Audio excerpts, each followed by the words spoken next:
Romanos, capítulo 3. Que vantagem há, então, em ser judeu? Ou que utilidade há na circuncisão? Muita, em todos os sentidos, principalmente porque aos judeus foram confiadas as palavras de Deus. Que importa se alguns deles foram infiéis? A sua infidelidade anulará a fidelidade de Deus? De maneira nenhuma. Seja Deus verdadeiro e todo homem mentiroso. Como está escrito: para que sejas justificado nas tuas palavras e prevaleças quando fores julgado. Mas, se a nossa injustiça ressalta de maneira ainda mais clara a justiça de Deus, que diremos? Que Deus é injusto por aplicar a sua ira? Estou usando um argumento humano. Claro que não.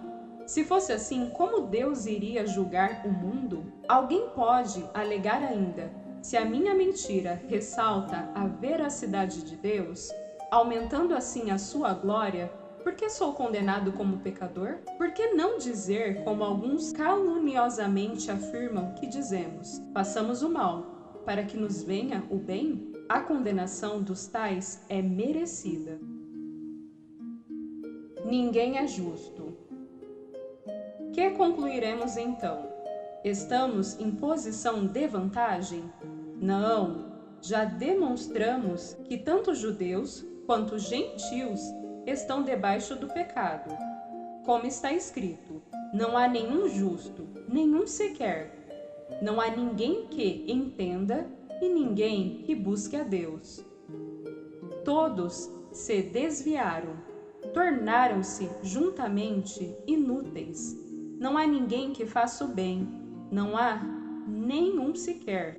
Suas gargantas são como um túmulo aberto, veneno de serpentes está em seus lábios. Suas bocas estão cheias de maldição e amargura. Seus pés são ágeis para derramar sangue.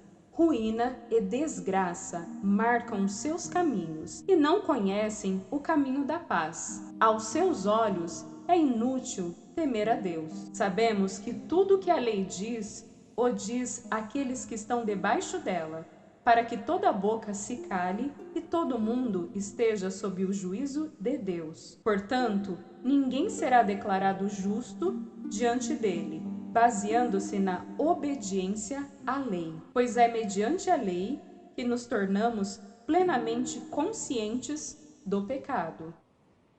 A justiça por meio da fé. Mas agora se manifestou uma justiça que provém de Deus, independente da lei, da qual testemunham a lei e os profetas. Justiça de Deus mediante a fé em Jesus Cristo, para todos os que creem. Não há distinção, pois todos pecaram e estão destituídos da glória de Deus, sendo justificados gratuitamente por sua graça, por meio da redenção que há em Cristo Jesus. Deus o ofereceu como sacrifício para propiciação, mediante a fé, pelo seu sangue, demonstrando a sua justiça. Em sua tolerância, havia deixado impunes os pecados anteriormente cometidos, mas, no presente, demonstrou a sua justiça, a fim de ser justo e justificador daquele que tem fé em Jesus. Onde está, então, o motivo de vanglória? É excluído. Baseado em que princípio? No da obediência à lei? Não, mas no princípio da fé, pois sustentamos que o homem é justificado pela fé, independente da obediência à lei. Deus é Deus apenas dos judeus? Ele não é também o Deus dos gentios? Sim, dos gentios também, visto que existe um só Deus, que pela fé justificará os circuncisos e os incircuncisos.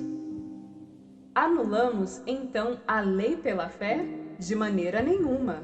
Ao contrário, confirmamos a lei